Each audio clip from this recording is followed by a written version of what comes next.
Well, this is a no-brainer for us. Jack has been and continues to be a legislator whose agenda is exactly the agenda that the employer community has throughout the state and is especially needed here upstate.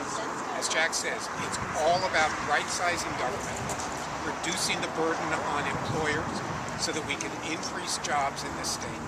I think it was today that the papers talked about the net loss of jobs in New York State at about 150,000 over the last 15 or so years, more than any other state in the union.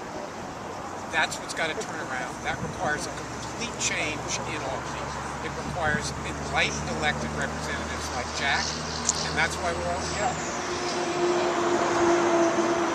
Mike Elmore from NFIB. As Andrew said, no brainer. Jack has been a consistent advocate for job creators and small business in the state legislature.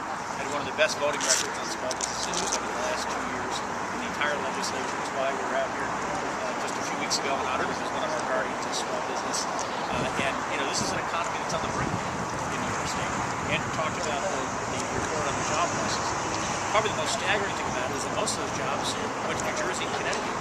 So it kind of blows a hole in the old argument that people are leaving because the weather is better somewhere else.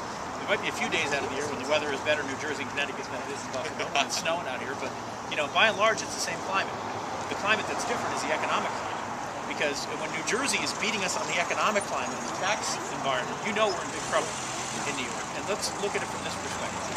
The last 2 years have been a disaster, not just for employers and job creators, but for taxpayers. Last year's, the 2009 budget, the biggest tax increase in New York State history, the biggest spending increase in New York State history during the worst economy since the Great Depression.